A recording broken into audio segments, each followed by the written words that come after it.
start session. Yeah.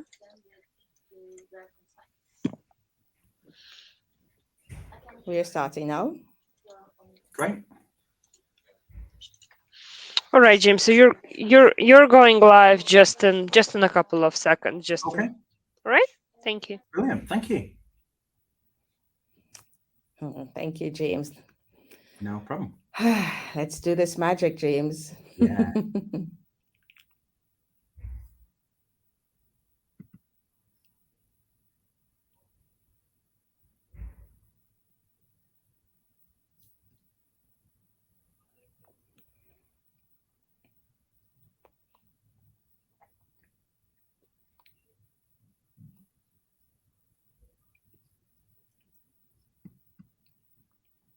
All right, so sorry about that. We had a bit of technical difficulties, but I do want to introduce to you our new speaker today, James Brockbank.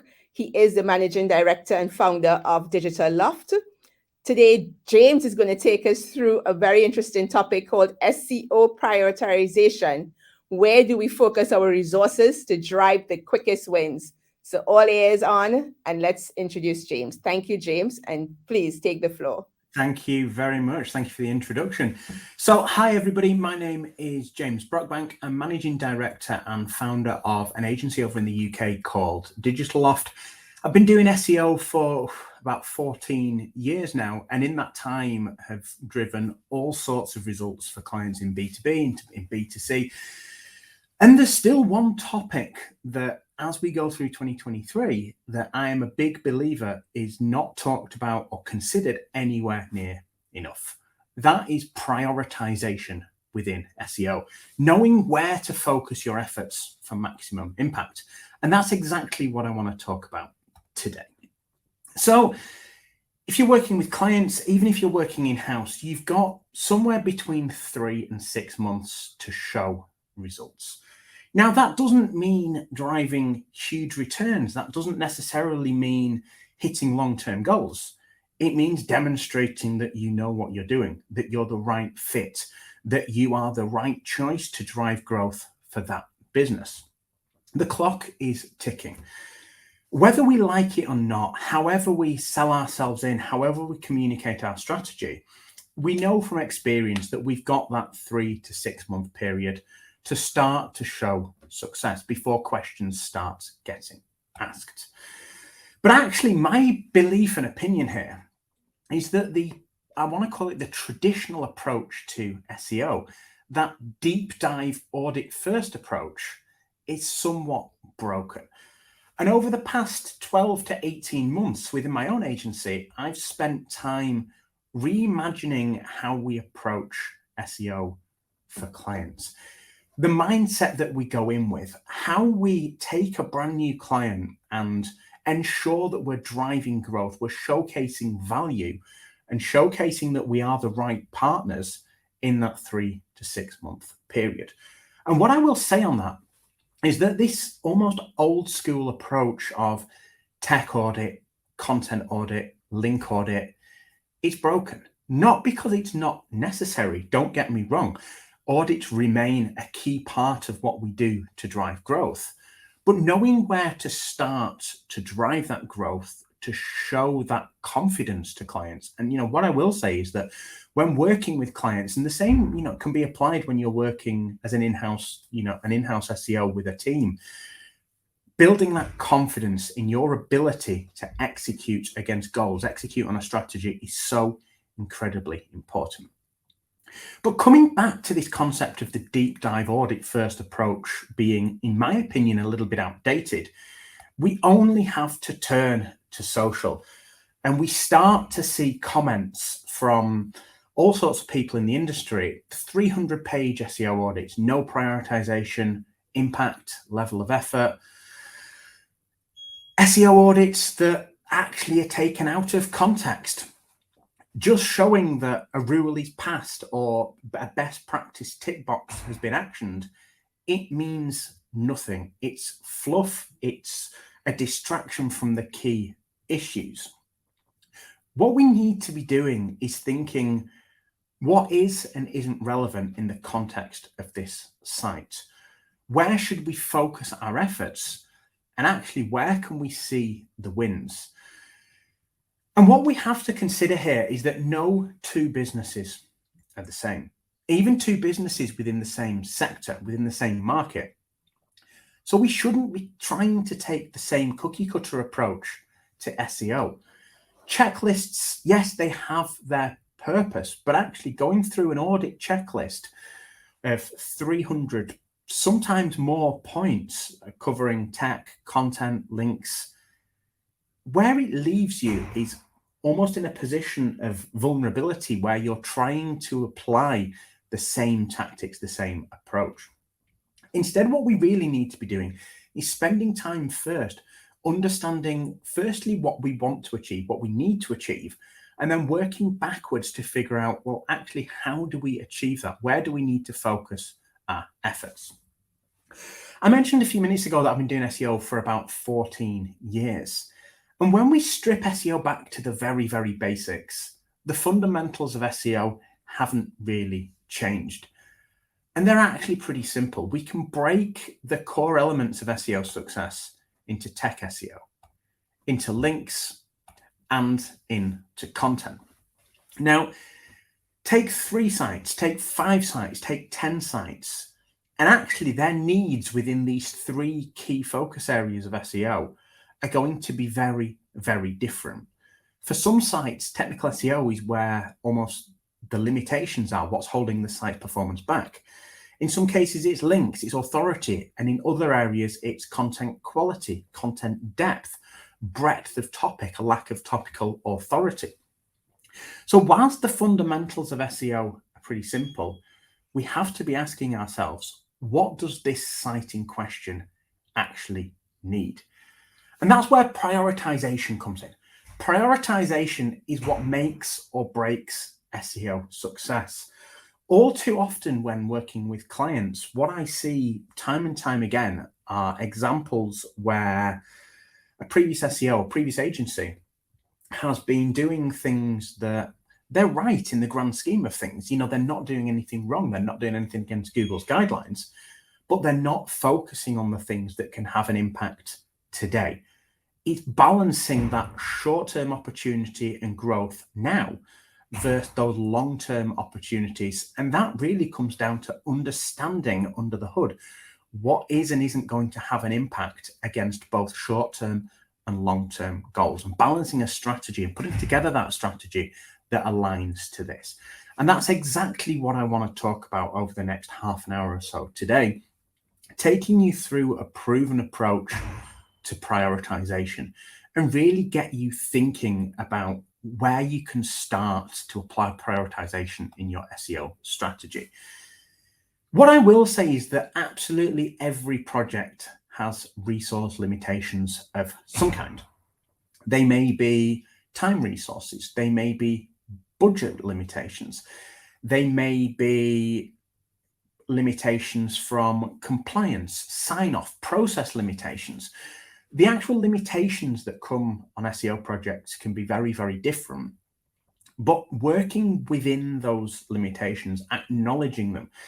A great example that I can give there is if you know it's going to take 6 weeks to get content signed off by a compliance team, by a legal team, work that into your strategy, work those timeframes in and work with the limitations. But knowing what these limitations are, where do you focus your efforts? No client, no marketing director wants you to sit there after 3 or 6 months and push back and say, the reason we haven't seen growth is because we had limitations here or here. As SEOs, it's our responsibility to firstly acknowledge what these limitations are, but then from there, and secondly, work within those limitations to prioritize our own roadmaps to drive growth almost regardless. But when we look at prioritization, we can then break this down into 2 very nice groups. The first is a prioritized focus to tactics. What SEO tactics should we be focusing on now to drive growth in that time frame? But we must also go beyond just looking at tactics and take a prioritized focus to both keywords and topics, even within within a site that may be at the top of it relatively contained within a single niche, a single sector. What is our prioritization on a keyword strategy at a topical level? And these are the exact things which I'm going to talk you through today, helping you to see that approach and that mindset more than anything that you can take to get you thinking in this way. What I want to do very quickly, though, is put a bit of a disclaimer in. What we are going to be looking at today is how to prioritize, not what to prioritize. Every site is different. And yes, I'm going to give some examples tied to client projects that I've worked on.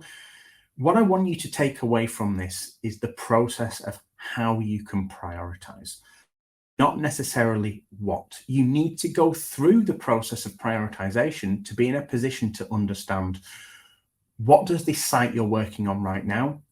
What are the prioritization needs? Where do you need to focus your efforts to see that growth? But first off, you're probably wondering, what am I basing this on? Why am I qualified to sit here and talk about how to prioritize? A lot of these are based on a 12-month prioritization project that we ran last year, where we took a brand new site from nothing to over 400,000 monthly sessions in just 12 months. The results of that were over 8,000 top 3 rankings, 31,000 page 1 rankings. How? As a result of over 1,000 pieces of content published, over 1,000 pages indexed at the end of that initial period. Now, this was in a competitive sector. This is in the travel sector. But what I'm going to be sharing is really the learnings from this and a couple of other projects of what drove quick win growth, what didn't have an impact initially, but potentially drove an uplift further down the line, and really help you to see how we can approach breaking down tactics, keyword strategy, to end up in a place where we have that confidence to say, this is what we do now. This is where we align our resources to have the biggest impact, both short term and long term. But in order for us to prioritize properly, we have to start with setting goals. And again, we need to be thinking about this in line with our approach to prioritization, in our approach to SEO strategy. And that's where we have to start. Every successful prioritization project has to start by setting goals. But what I will also say in my experience is that most SEO projects start with forecasts rather than goals. And when I talk about projects here, I'm predominantly talking about setting SEO strategy from an SEO perspective.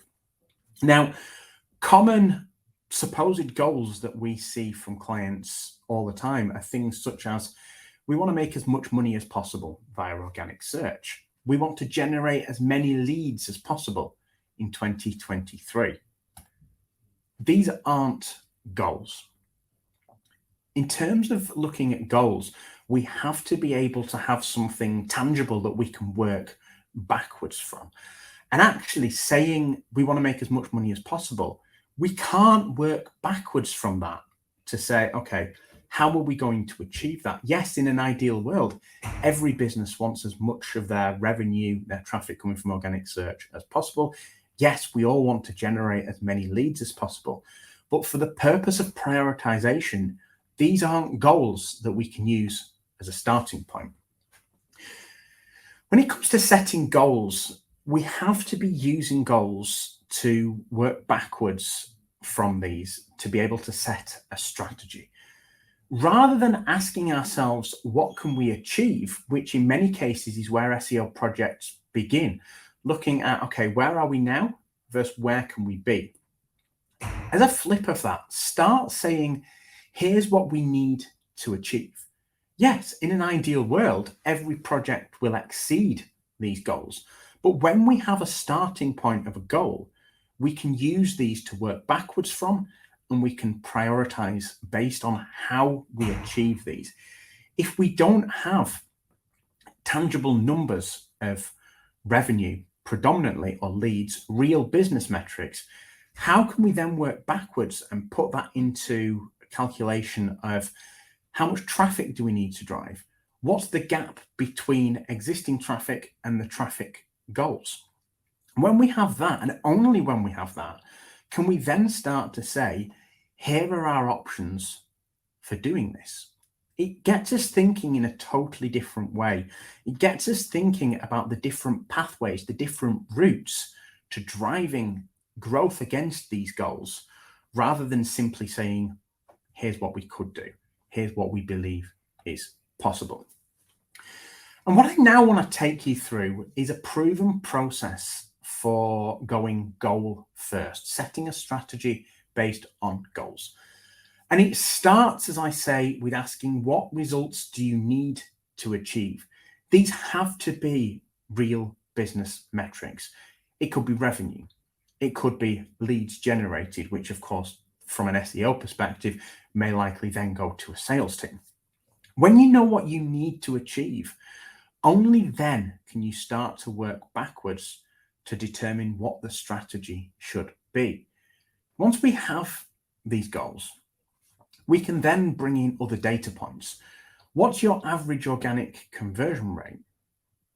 From the traffic that you receive from organic, realistically, what percentage of that is going to turn into a sale? Is going to turn into a lead? From there, we can start to say, okay, once we know what we need to achieve from a revenue or a lead perspective, we know the organic conversion rate. We can then say, how much traffic do we actually need to drive from organic search to achieve these goals? When we know how much organic traffic we need to achieve, we're actually starting to get a lot closer to a strategic focus. We're able to say, okay, this is the traffic we need to drive to demonstrate, based on an assumption on conversion rate, how we can hit these goals. But now we're getting closer to that point of being able to say, okay, here's the traffic we need to drive from organic search. How can we do that? But unless we're working with a brand new site, there will be a benchmark, there will be a current level of organic traffic. So based on that, how much extra traffic do we need to drive to achieve these goals? This is the gap. This is the area that we focus on. How do we take the site from where it is now to where it needs to be to drive growth against these goals? That is almost the sweet spot of where we can focus our prioritization efforts. Then, based on this, what are your keyword strategy options? When we know how much extra traffic we need to drive, there's likely going to be a number of different routes, number of different pathways to driving that traffic. And this is where it comes to keyword strategy. Are we going to focus our efforts on a small grouping of maybe striking distance keywords that are ranking on the bottom of page 1, as an example, and focusing our efforts quite, maybe quite tightly topically in driving that group of keywords into top 5, top 3, as an example? Or do we need to see a wider spread? In many cases, there's no sort of one size fits all approach there, but really looking at it from a perspective of not just tactically, but strategically from a keyword strategy perspective. Where do we focus? Actually, let's take an e-commerce retailer as an example. An e-commerce retailer might have 5, 10 different core product categories. You might actually find that focusing your efforts on 1 or 2 of those can help you to meet these goals. Maybe wider. Again, take 2 different sites, it's going to be 2 different keyword strategies. But having the data to feed into a keyword strategy where we then layer in search volumes, current rankings, gives us a really solid pathway to coming up with a strategy that actually delivers. What ranking growth do we need to see? Again, once we know realistically where we're going to focus our efforts from a keywords perspective, what are we talking? Are we talking taking a group of keywords from bottom of page 1 to top 5? Are we talking taking keywords from the top 5 to the top 3? Realistically, we need to be in a position to answer these questions. what ranking growth do we need to see within our keyword strategy?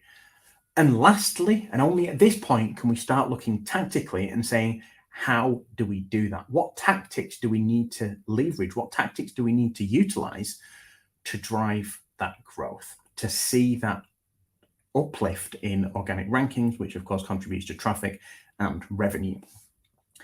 If there's only one thing you take away from this talk today, it's this: taking a goal-first approach to strategy and working backwards in this way. Do this and I can guarantee that you'll have a laser-focused approach to saying, okay, to hit these goals or these different goals, here are our options. There will likely be different pathways within this framework. But what this does is it gets you thinking about, what do we need to do to drive growth at a granular level and how that stacks up to real business results. So then, only then can we start doing, what I say, getting granular and planning a roadmap at page level or category level. And what do we need to do to see a step up in ranking and organic traffic for this page, for this category?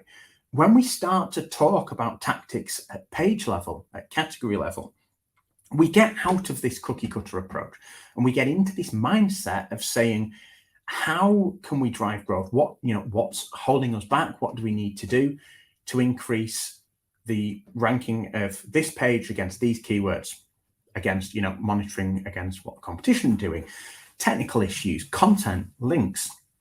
Only then are we able to think about what's actually holding us back. And when you know what's holding you back, you can really start to think, okay, tactically, here's what we need to change. Here's what we need to do differently to drive that growth. But what I now want to do is put this into context a little bit, show an example. And typically this is how I would work backwards from the data. Very, very simple table. It doesn't need to be massively complex. All we're doing now is visualizing what I've been talking about for the last few minutes. So first example, data one, we're looking at realistically what's going to be probably a B2B in lead generation. So let's say the results you need to achieve are 1,000 leads for your service in 2023. You know that your average organic conversion rate to lead is 4%. What we know from that is that you're going to need to achieve 25,000 organic sessions to hit that.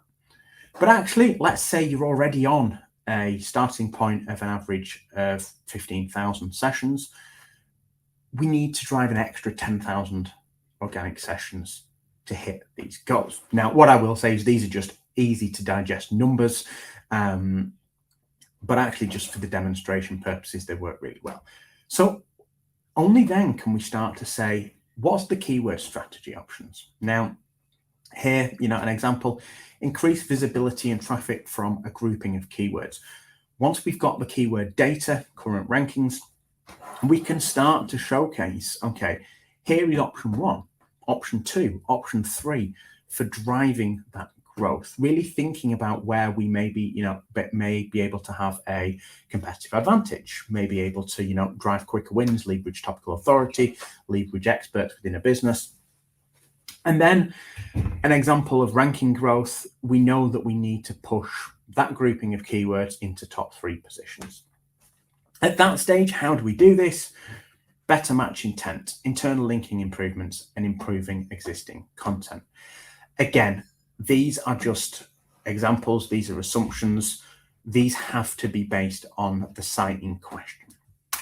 Another example, let's say for an e-commerce retailer, let's say you need to achieve £100,000 of revenue at a £200 AOV, gives you 500 orders. Your conversion rate is 3%. That means you need to drive 16,667 sessions. But actually, let's say we're on a much, much lower starting point. We need to drive an extra 13,000 sessions. Again, keyword strategy. Where do we focus our efforts from keywords, from a topical perspective? And what ranking growth do we need to see? Now, another thing that we can drop in here is actually what would happen if we increased that conversion rate. So Again, these numbers aren't necessarily fixed. They're a starting point.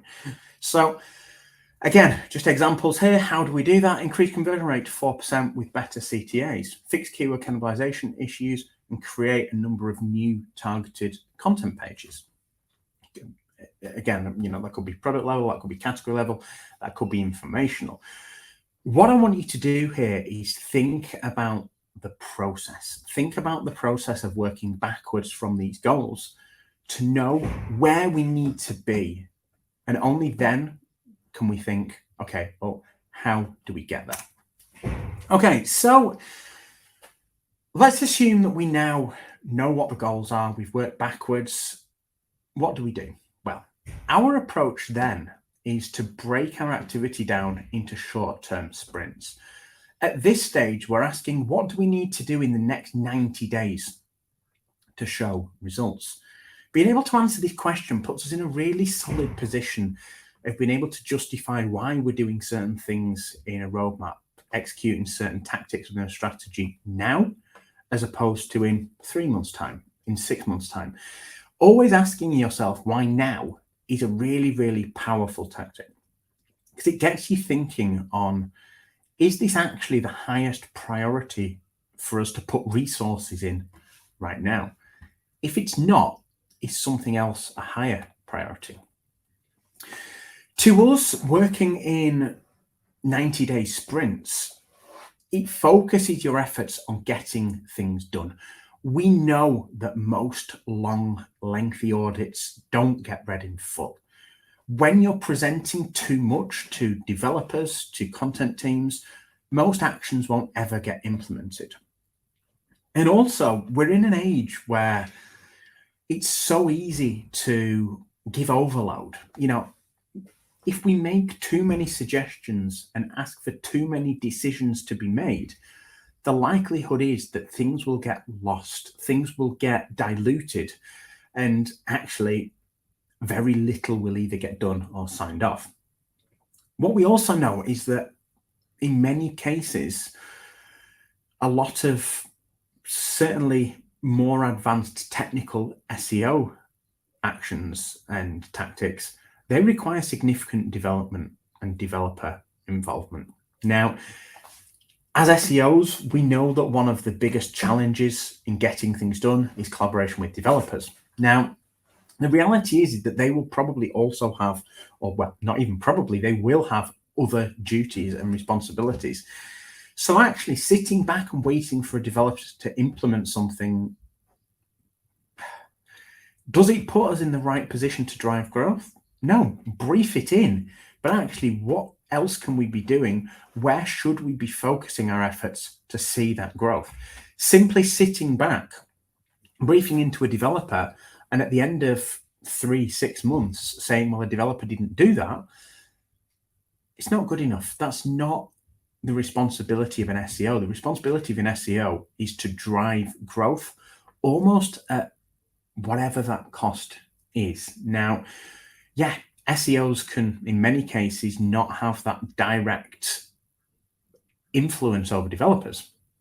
But what we can do is influence our own roadmaps. And that's the point that I want to make here.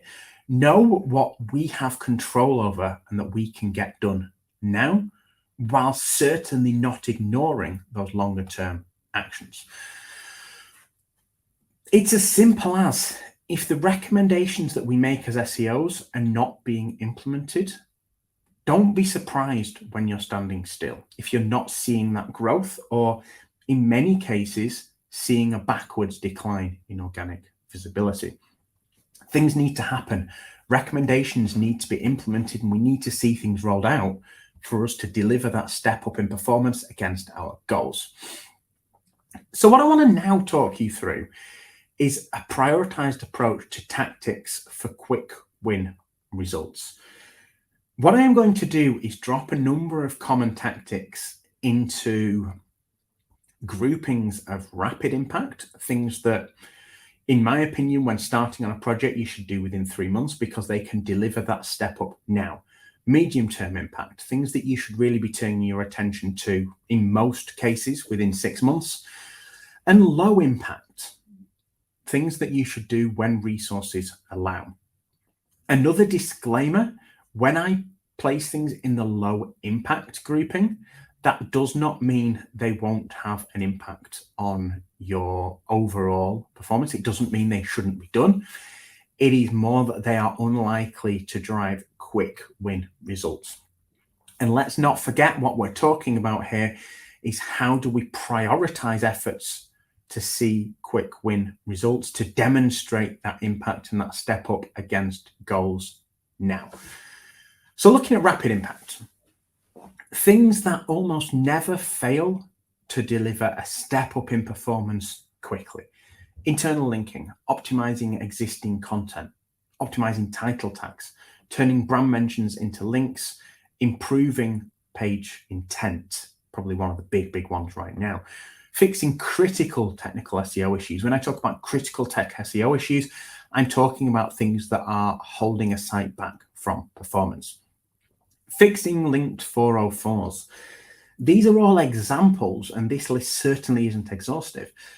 These are examples of tactics that you can see a quick uplift in performance from, so long as you've identified that these are actually things that are, able to contribute to a site's growth. Turning to medium-term impact, things you should do within 6 months. New money pages, supporting content creation. These are placed here because the reality is that most of us can't launch a piece of content and see that content ranking straight away in weeks. It's usually going to take months to see that content perform in traffic driving positions.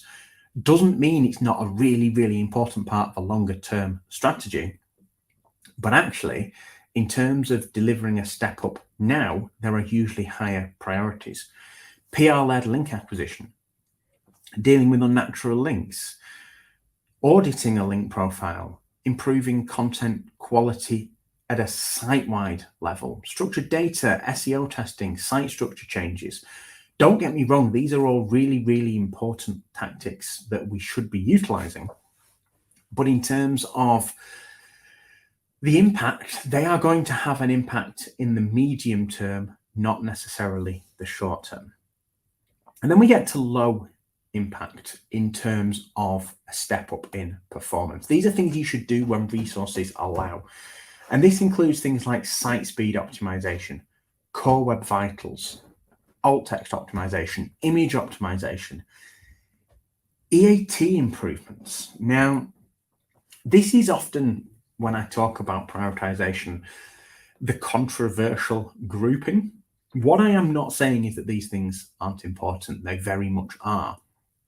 But actually, what we know is that most site speed optimization projects, core web vitals optimization projects, they require extensive developer input. They will often take months and months to be ready to roll out. Why would we sit back and wait? Brief these into a developer. We might brief them in now, but actually in terms of a prioritization, we shouldn't be pinning a strategy on site speed improvements. Why? Because in my experience, they rarely, if ever, deliver that step up in performance. Doesn't mean to say they're not an important part of the overall long-term strategy, but in terms of wanting to deliver an uplift now, there's almost always far higher priority things that we can do. And then when we talk about no impact, these are things that in many cases are nothing more than a distraction, tactics that we shouldn't probably be even paying attention to at all. And that includes things like low quality on completely irrelevant link building. Building links for the sake of it is a completely pointless exercise. Deleting news posts from 5 years ago, don't get me wrong. I'm a massive advocate of every page on a site contributing to a purpose, being able to put in place a justification for why this content exists.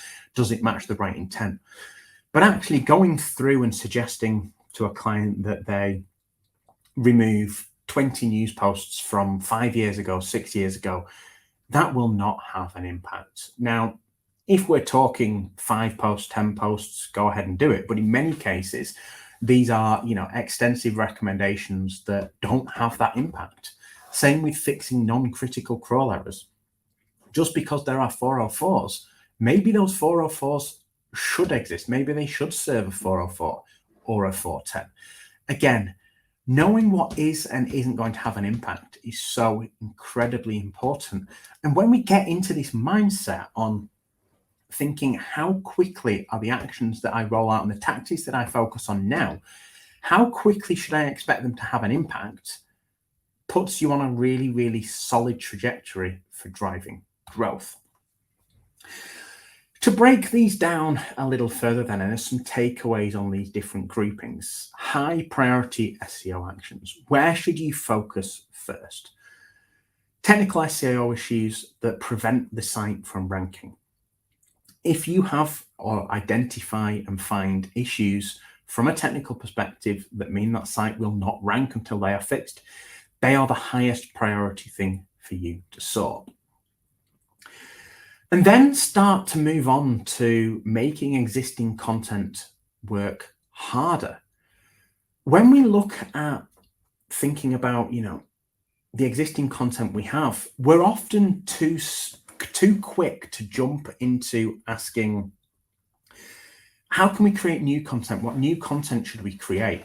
Start by asking yourself, is the content that we have in place working as hard as it can? In most cases, the answer is no. You will see faster growth by focusing on ranking your existing content better than creating new content. Don't get distracted by high effort, low impact actions. Instead, focus your efforts on things that are easy to roll out, title tag changes, internal linking, things that are actually relatively quick and easy to roll out, but that have almost an instant impact. And improving content to better answer the search query. Intent is maybe one of the biggest things that we have control over. And when we talk about intent, what I'm meaning there is when we run a search, what is a user expecting to see? Is a user or a searcher expecting to see a commercial page, a category page, a product page? Are they looking for informational content? Maybe one of the biggest things that I've seen as an impact over the past years with maybe of core algorithm updates is Google getting better and better at understanding intent. What does a searcher expect to see? If you're serving informational content when the query is ranking and returning commercial category pages, product pages, you need to be matching that intent. Ask yourself, when I run a Google search, what is being returned? The answers to many of these questions are on Google itself. So moving then to medium priority SEO actions, things we should turn our attention to within 6 months. At this stage, it's really asking what's next. In many cases, this is things like high impact actions, but things that involve multiple stakeholders, things that we know will need sign off. They may need budget. They may need consideration from various decision makers within a business. This naturally means it's going to take longer to get these actions rolled out. But also, maybe simpler actions, but ones that we know will take a number of weeks to implement. So mid-term projects, but the ones that we can justify and know will drive a step up in performance. And at this time, we're starting to turn our attention to actions that take time to show an impact. A great example of that is new content. Publishing a new piece of content, it's going to be weeks, if not months, before we start to see that driving traffic. Once we're confident that we've focused our efforts on making our existing content work harder, a great example is turning our attention to new content, but acknowledging and knowing that it's going to be a few months till we start to see that drive traffic. And then when we get to low priority SEO actions, things that we should do when resources permit. This is really asking what's not a growth driving tactic. This includes things that are, in many cases, tick box against best practice, things that we maybe know we should be doing, but that actually we don't have the evidence to back up that they are a high priority action. Actions that take many months to implement but won't drive a step up in performance. That to me is things like Core Web Vitals, site speed optimization, image optimization, which feeds really nicely into this, almost comment on actions that are relative to competitors. Page speed, as an example, is a great one here. Now, ask yourself before you invest significant resources into page speed optimization, how do we perform against our closest competitors that are outranking us on the SERPs? If you have a better page speed insights score than those sites that are outranking you, you're not going to see that step up you may be expecting from doing that. But also actions that don't contribute to our goals. Coming back to this focus on working backwards from goals, we have to ask ourselves, if we do this action, is it going to contribute to our goals, even if it's a so-called opportunity? Pinning our goals and pinning everything back to our goals is really important to allow us to have that focus and that prioritization. And what I would now want to do very quickly is just talk you through an example roadmap with the wrong focus. This is the exact roadmap that a client who we started working with about 12 months ago came to us with. They'd spent 4, 5, 6 months working with another agency, and they'd actually seen a decline in organic performance. This is the roadmap that had been rolled out. Month 1, site speed optimization, image optimization, Core Web Vitals optimization, and alt text optimization. Month 2, again, site speed, image optimization, Core Web Vitals, updating links pointing to HTTP URLs on the HTTPS site, reviewing the robots.txt file, running a link intersect analysis. Month 3, again, site speed, image, Core Web Vitals optimization. Starting to look at 301 redirects, analyzing competitor content, analyzing quick win keywords, and finding low-hanging fruit keywords. 3 months here in a roadmap. And what we see is a common trend. Still at month 3 of this project that another agency was working on for this client, nothing had been rolled out. They were still working in the background on optimizing site speed, Core Web Vitals, and in many cases, other tactics that were analysis. The reality is here that after 3 months, nothing had been implemented. Now, this doesn't mean that these were the wrong things. It doesn't mean that they're not important or that there weren't issues, but it just means that there were much, much faster opportunities and higher priorities to drive growth. In this period, this site was still dropping organic traffic. The roadmap that we stepped in and delivered, month 1, we created a content inventory of all content, how it was performing, the target keywords, detailed keyword research across existing pages, and straight into rewriting and optimizing title tags, H1 tags, meta descriptions against this keyword research. Remapping internal linking based on this, fixing 404s that had links pointing to them but weren't contributing to that authority, and fixing issues with the XML sitemap. Into month 2, optimizing content at the page level against our highest priority opportunity pages, merging pages to resolve keyword cannibalization, reworking content to better match intent, continuing with improvements on internal linking, starting to create supporting content, and starting to earn links with digital PR. 3 months into this project, we started to look at page templates. We'd already briefed these in, but starting to look at how we could better utilize page templates to drive conversions, to focus on improving that conversion rate. And then really going into this cycle of continuous creation of supporting content, link acquisition with digital PR, and ongoing page level content optimization. When you publish a piece of content, work is not done until that is performing at its absolute maximum opportunity. Going in with continuous page level content optimization, using the data we have from Search Console, from various tools, means we can really closely focus on how do we continue to improve the content that exists. What we can see here is an overlay of the period that this client was working with a previous agency and what happened when we took over. Within a couple of months, we almost doubled the organic visibility of this site by focusing on the basics. We took a prioritized approach to going, what really are these opportunities? Where do we really focus our efforts? And then to start to wrap up, taking a prioritized focus to keywords and topics. What are the pathways to growth? Utilizing tools such as SEMrush, such as keyword research.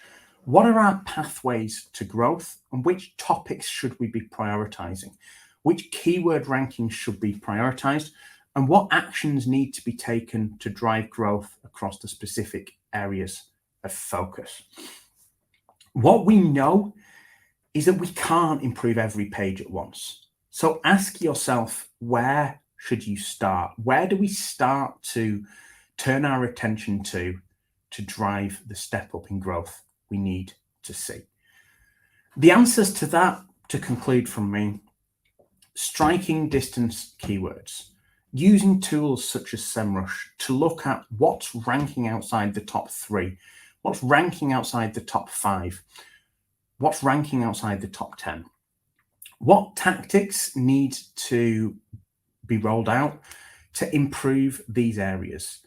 Build that quick win keyword list and prioritize tactics around this. And also considering what are the trends and the topics you rank for right now. Topical authority is key to driving growth.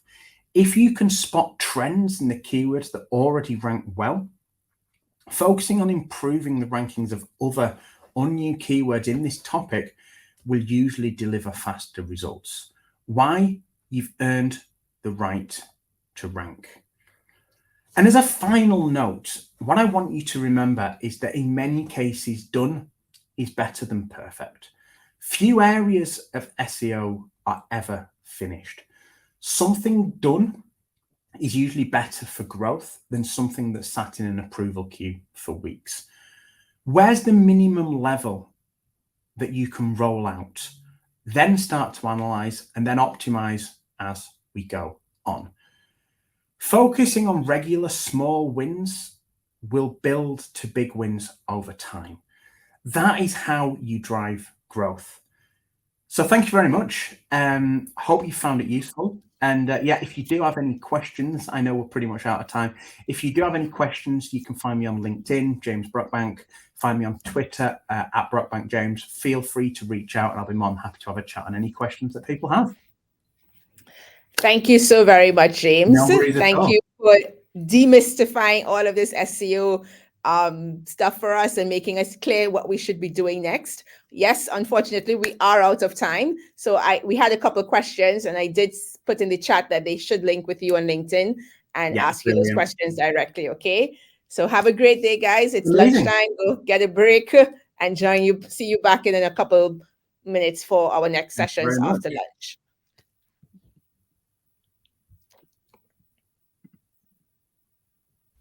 This is all we got. Remember the revolution in our minds. This is all we got. Lock me out of this life institution. I am angry and I am illusions. Yes, I hate, but it's not a solution. Try my best, but I'm just a human. Oh, we don't need to say we're sorry. We don't need to worship ever stars. We don't need